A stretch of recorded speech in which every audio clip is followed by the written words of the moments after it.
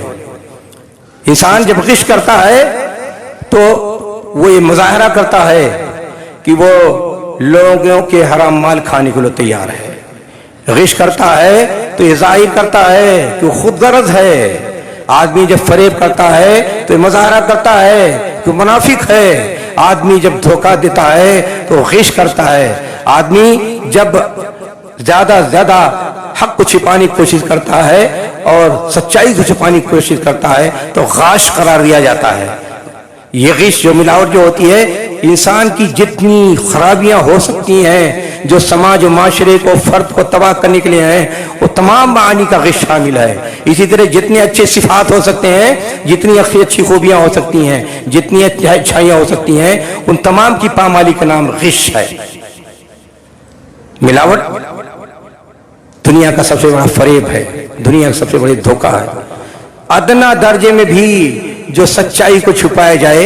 اللہ تعالیٰ نے اس کو ناجائز قرار دیا، رسول پاک صلی اللہ علیہ وسلم نے اس کو ناجائز قرار دیا۔ بوڑھا ہو گیا آدمی کالا خضاب لگاتا ہے، بڑھاپے میں انسان جوان بننے کی کوشش کرے اس کو بھی غش قرار دیا گیا، حرام قرار دیا گیا۔ انسان ایک عورت کے بال چھوٹے ہیں، باہر سے لا کر بڑا دکھانے کی کوشش کرے اس کو غش قرار دیا گیا، خود کرے یا دوسرے سے کروائے، اللہ کے رسول نے اس کو غش قرار دیا۔ جو فطری بناوٹ ہے، کسی طرح کی اس میں تبدیلی کی کوشش کی جائے، کسی ناحیے سے حسن کے لیے، نکھار کے لیے،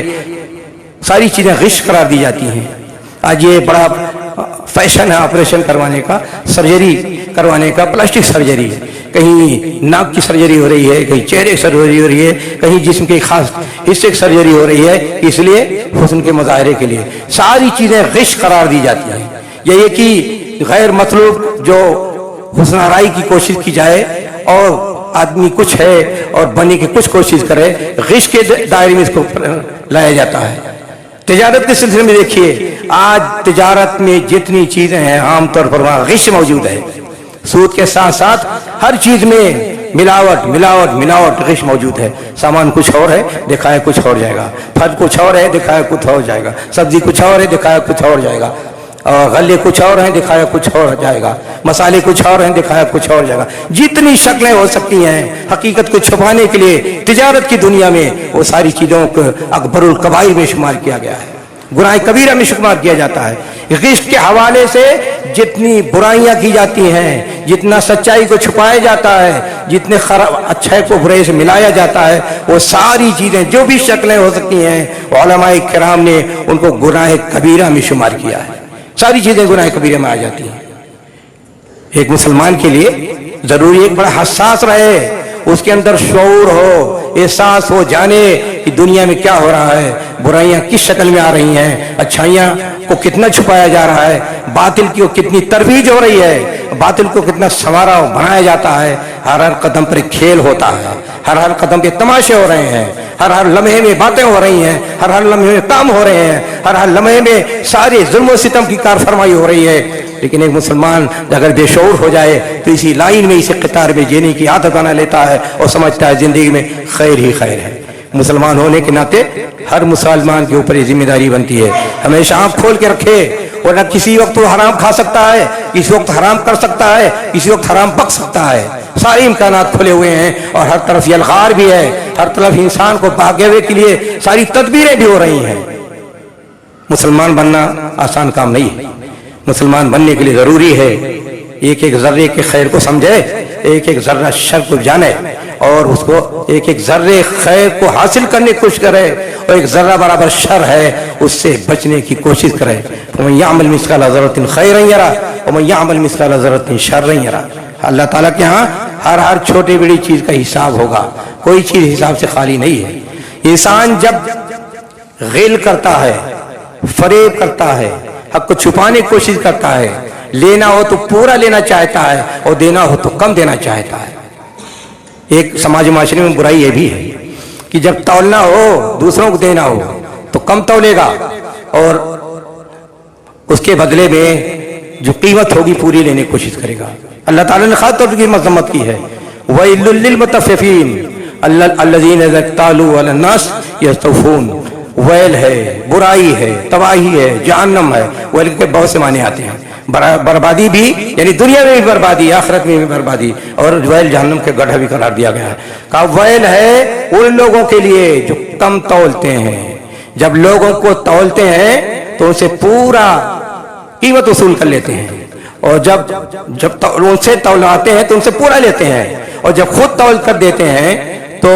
لوگوں کو خسارے میں ڈالتے ہیں۔ وزن کریں یا ناپیں تو کم تولیں گے، کم ناپیں گے۔ تو اللہ تعالیٰ نے بیان فرمایا انسان کی طبیعت، سب سے زیادہ انسان جو لپکتا ہے دولت کی طرف لپکتا ہے، اخلاق کی تباہی و بربادی بعد میں آتی ہے، ایمان و عقیدے کی تباہی بعد میں آتی ہے، لیکن سب سے پہلے جو انسان کے لیے اندر کشش ہوتی ہے، بھاگتا ہے، دولت کی طرف بھاگتا ہے۔ اور وہاں اگر اس کے طبیعت میں ذوق ہو، اور اگر وہ اس کو مستعجل ہو کہ جلدی مالدار بننا چاہتا ہے تو یہ تماشا کرے گا، ناپ تول میں، لین دین میں اپنا پورا چاہے گا، دوسروں کو نقصان پہنچانا چاہے گا۔ یہ انسان کی طبیعت مزاج میں داخل ہے۔ اللہ تعالیٰ نے ریکارڈ کیا، بتایا کہ انسان جو ایسا کرے گا اس کے لیے ویل ہے، اس کے لیے تباہی ہے، اس کے لیے بربادی ہے۔ جب انسان ملاوٹ کا عادی بن جاتا ہے اور وہ جنوین نہیں رہ جاتا ہے، سچا نہیں رہ جاتا ہے، اور جتنی شکلیں ہو سکتی ہیں ملاوٹ کی، چاہے قول و قرار میں ہو، چاہے بات میں ہو، چاہے عمل میں ہو، چاہے لین دین میں ہو، چاہے عقیدے میں ہو، جب یہ ملاوٹ انسان کے اندر ملاوٹ کی عادت پیدا ہوتی ہے تو اس کے کتنے خسارے ہوتے ہیں۔ اللہ سے دور ہو جاتا ہے، اقدار دین سے دور ہو جاتا ہے، برکتیں اللہ تعالیٰ کی اس سے روح جاتی ہیں، اس کی دعائیں نہیں قبول ہوتی ہیں، توبہ کی توفیق نہیں ملتی ہے، اس سماج و معاشرے میں دشمنی کا ماحول پیدا کر دیتا ہے، خرابی و تباہی لاتا ہے۔ اتنے نتائج ہوتے ہیں۔ انسان جب تمام برائیوں کا حامل ہوگا، چاہے اس کا تعلق اخلاقیات سے ہو، معاملات سے ہو، سیاست سے ہو، عقائد سے ہو، اعمال سے ہو، تو تباہیاں یہ نتائج اس کے ظاہر ہوتے ہیں۔ ثمرات اس کے اسی طرح ظاہر ہوتے ہیں کہ وہ اللہ سے دور ہو جاتا ہے، سماج سے دور ہو جاتا ہے، اپنی حیثیت برباد کر دیتا ہے، اللہ کی توفیق اس کو نہیں مل پاتی ہے، برکتوں سے اسے روٹ جاتی ہیں، اور اس کو توبہ کی توفیق نہیں مل پاتی ہے۔ توبہ کی توفیق مل جانا ایک انسان کے لیے اللہ کی بہت بڑی نعمت ہے، لیکن جب انسان مستقل اس کا عادی بن جاتا ہے، یہ اپنی شخصیت کو فنا کر دے، خود غرضی کے لیے، مفاد پرستی کے لیے، لالچ کے لیے، غل و حسد سے اس کا چہرہ بھی کالا ہو جائے، اس کا دل بھی کالا ہو جائے، تو اللہ تعالیٰ اس کو توبہ کی توفیق نہیں دیتا ہے۔ اور انسان کے لیے سب سے بڑی محرومی یہ ہے کہ اللہ تعالیٰ کسی کو توبہ کی توفیق نہ دے۔ لیکن بہت سے ایسے لوگ سماج معاشرے میں پائے جاتے ہیں جن کو کبھی توبہ کی توفیق نہیں ملتی ہے۔ جتنے گناہ ہیں، گناہوں کے انبار لگاتے چلے جا رہے ہیں، حق تلفیوں کے انبار لگاتے چلے جا رہے ہیں، ظلم و ستم کے انبار لگاتے چلے جا رہے ہیں، برائیوں کے انبار لگاتے چلے جا رہے ہیں، لیکن اللہ تعالیٰ ان سے توبہ کی توفیق بھی چھین لیتا ہے، اور ان کو آخری عمر میں بھی، آخری لمحات میں بھی اپنی غلطی کا احساس نہیں ہوتا ہے، اللہ کی بارگاہ میں رجوع کرنا وہ بھول جاتے ہیں۔ یہ خرابیاں ہیں ملاوٹ کی، یہ معانی ہیں ملاوٹ کے، ملاوٹ کے یہ سے کتنی برائیاں انسان کے اندر آ جاتی ہیں اس کی وضاحت کی گئی، برائیاں اور کتنی اچھائیاں سے انسان محروم ہو جاتا ہے اس کی وضاحت ہوئی، اور ملاوٹ کے کتنے انجام ہیں اور یہ کہ ملاوٹ کرنا شریعت میں کیا ہے، ساری چیزیں آپ کے سامنے پیش کی گئیں۔ اللہ ہم سب کو توفیق عطا فرمائے کہ ہم دین کو تو صحیح طور پر سمجھیں، اور جتنی خرابیاں برائیاں غش کے حوالے سے آتی ہیں اللہ تعالیٰ ان تمام برائیوں سے ہمیں محفوظ رکھے۔ وآخر دعوانا ان الحمدللہ رب العالمین۔